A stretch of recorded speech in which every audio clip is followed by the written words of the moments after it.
Yo, welcome to Six Layers, the comic signature show, period. I'm Mike the Sixth Layer, chilling with Mark the Honorable Villain. What up, man?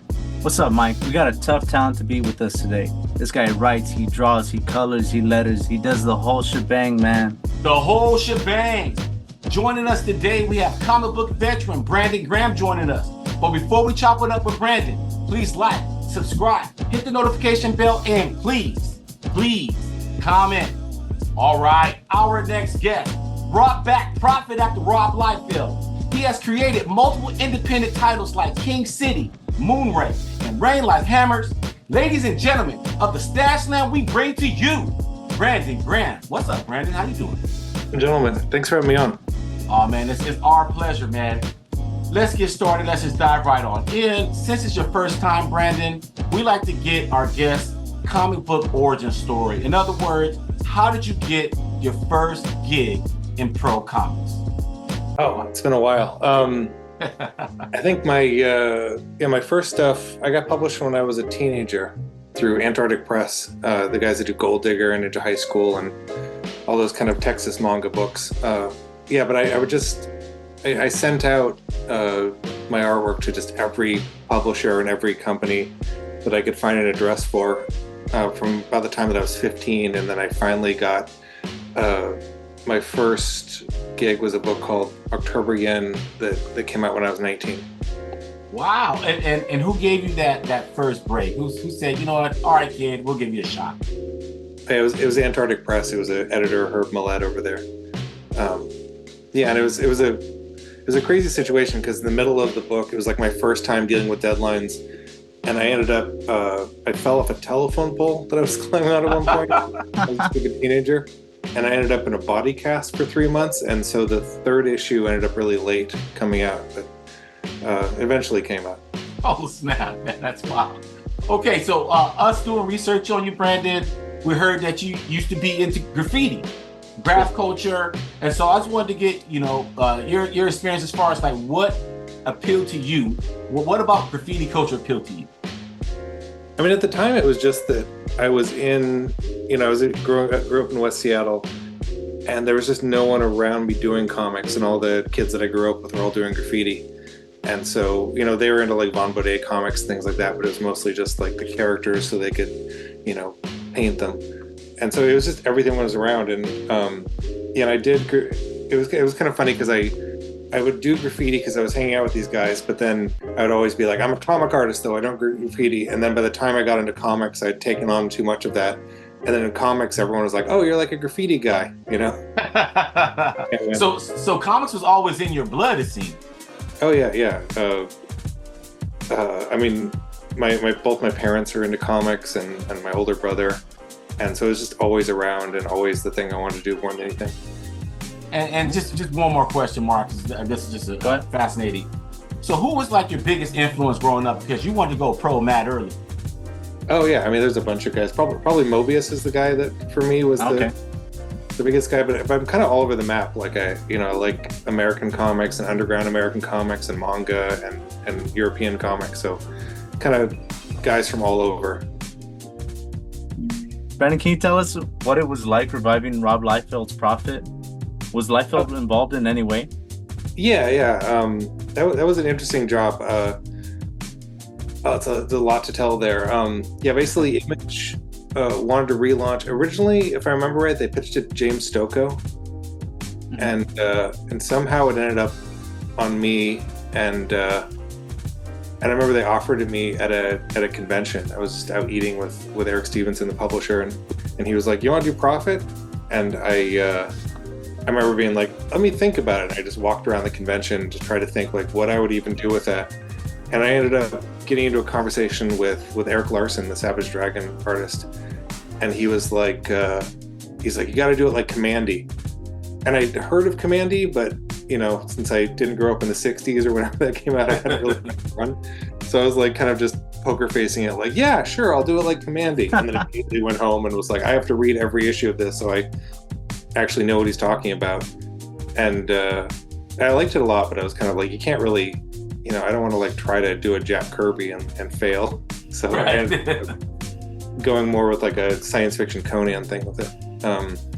that was the first job that I'd done that I wasn't drawing myself, because initially it was Simon Roy was the artist on the first 3 issues, and he was in art school at the time, so it was like a crazy job for him to take while he's learning how to draw comics. I remember he got in all these funny situations where like comic book guests would come to the school and he had a bigger book going on than some of the speakers that came to the school, so I just thought that was funny. And then my friend Farrell Dalrymple took over a little bit after Simon and did some issues, and Yanni Milodianis, is a Greek artist who draws kind of very manga influenced, did the majority of the run. But we kind of switched between artists depending on which character's perspective we were showing, because the Prophet's just like, we decided to make him like the only humans in the future that are still alive are basically just clones of one guy. So every time that we show a different clone from their perspective, we would have a different artist show up, which is kind of a good way to mask keeping a monthly going up with guys that aren't, monthly speed artists. It's clever. Brandon, you've been in the game since the late 90s. Has the way you produce your work changed since you've started? Oh yeah. I mean, I feel like I had to, like, very late in life, I had to figure out how to be a professional comic artist.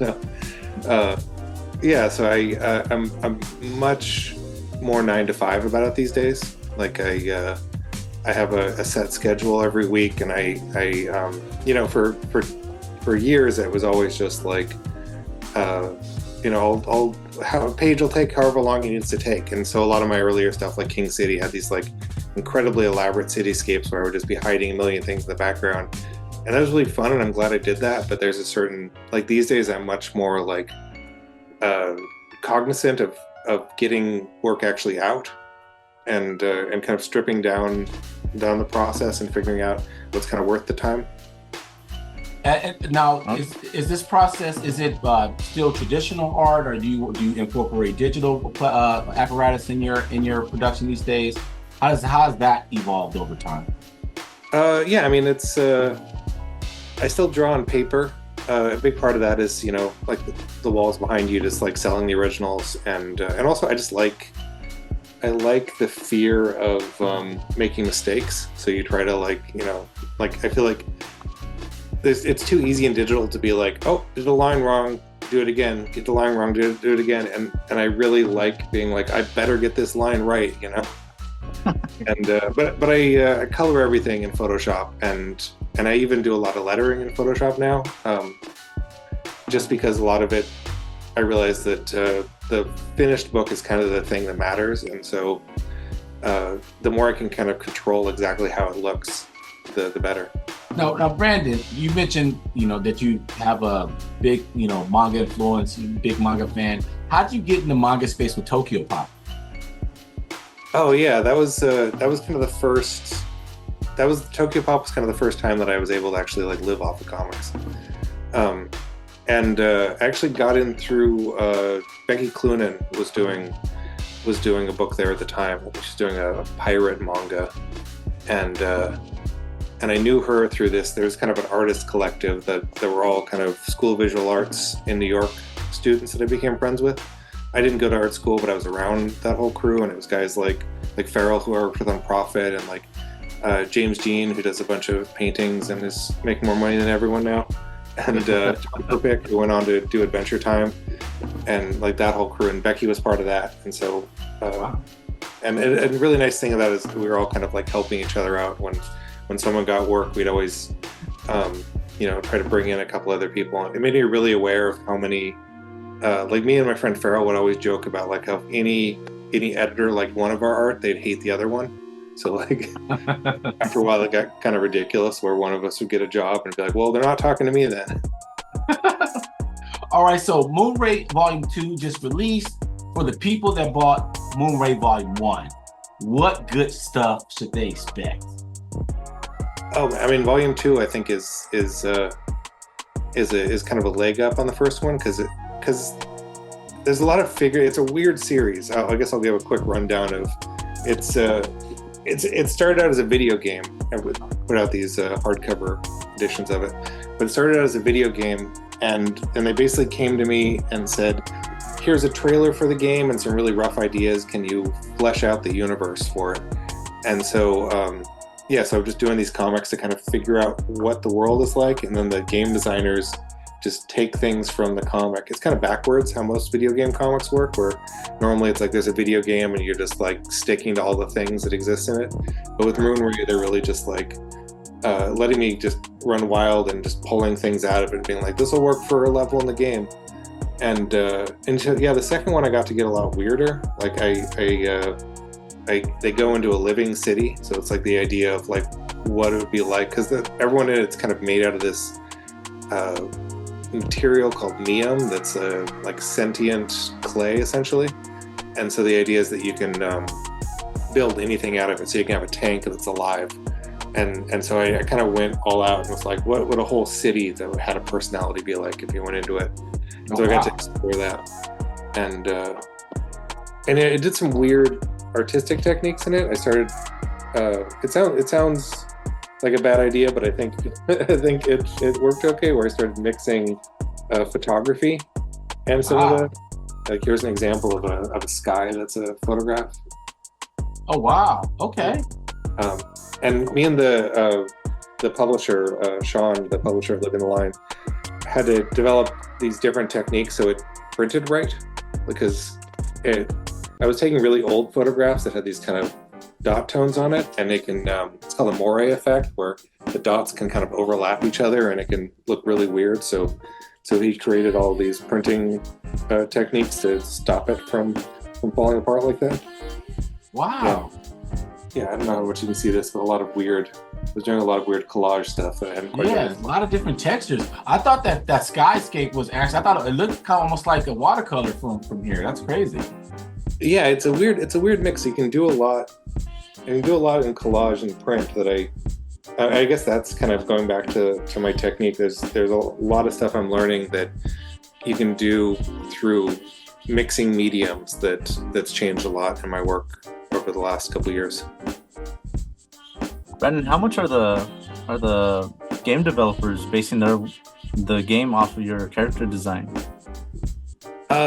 It's a weird mix, because I should also mention that every one of the books has got a backup that I'm writing, and my friend Sergio Penalta, who's an artist out in Spain, is drawing.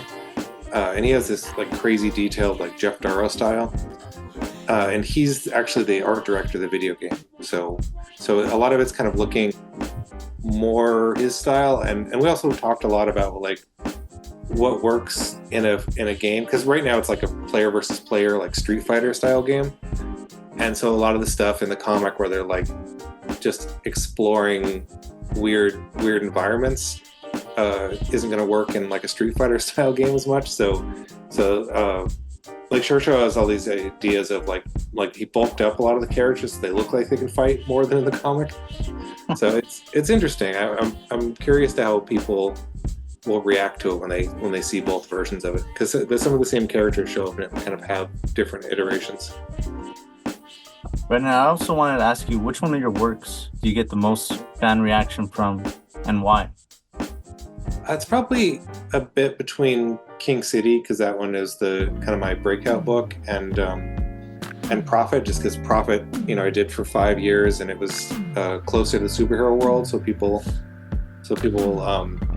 knew Liefeld stuff and everything. Do you have a dream collaborator that you would want to work with, someone that you can work with in any capacity? I mean, I've done a couple that have been really cool. I got to work with Adam Warren, who was one of my big heroes in comics growing up, and I did one of his Empowered issues, and I got really deep into it, where like I went back to his first published comic, which is the Dirty Pair series he did, and I took the background characters he drew in that, and I drew them as all the background characters in the issue I was drawing. So I just made it like a fan comic. Wow. Yeah, there's probably a couple guys. I mean, I've got to hang out with Milo Manara once, and that was a really big deal. I don't think I'll ever get to collaborate with him, but he's one of my heroes as well.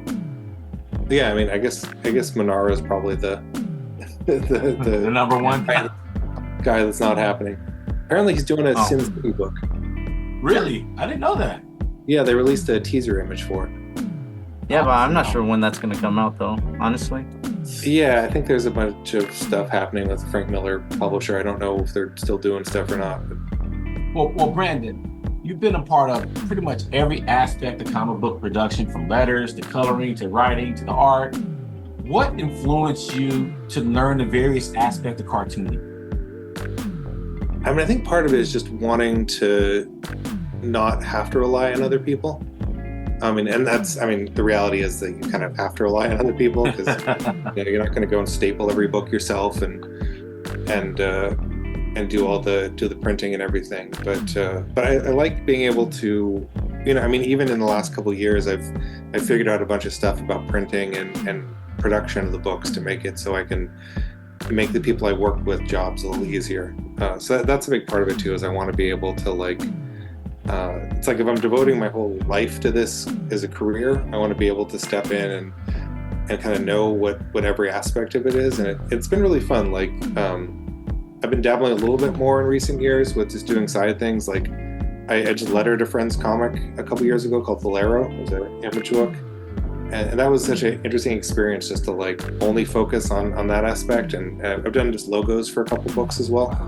But I was actually talking to someone about just working as a colorist on a book, but I feel like I don't have time to just step away from my own work right now. But I think it'd be fun to try, just as, I mean, it's really cool how many focuses you can have in comics. Like you can just think about writing, you can just be, and even within styles too, like there's guys that are like architecture guys, and there's other guys who their main thing is just drawing pretty ladies. Right. You want to be able to be a jack of all trades, just in case. Well, last question, Brandon. Is there anything we haven't discussed that you want your fans and supporters to know about? Any other upcoming projects, appearances, so on and so forth? Oh yeah, sure. I've got a collection of my diary books that's about 115 pages that comes out in I think the middle of September, and I'm going to be going up to I'm getting the date on that right. I'm going to be going up to Portland, Oregon to Cosmic Monkey Comics to do a signing around that time too. I think you're the only one that actually is able to letter, color, and then write and draw, and then choose to be only a writer and then choose to be only an artist in some aspects. Like we were talking to the Hernandez brothers, and they do the whole spectrum on their comics, but really they only do their own comics and they don't work with other collaborators like you do. Yeah, I often wonder about them, like it's a little selfish, but I'm like, if Jaime Hernandez had to hustle a little bit more, we probably would have seen some really crazy books. Like if he had to go and do some Warrior Nun comics or something, it'd be really but because he's such a talent, but it's like he's good enough that he almost got in with Fantagraphics early enough where he hasn't really had to make those compromises, and I think I'm lucky to not be as good as him, so I can have to try out a bunch of different things. Well, that's all for our show. If you like what you see, please subscribe and hit the like button. This is Six Layers. I'm Mike, speaking for Mark and Brandon Grant. We are out. Peace! 6 Layers.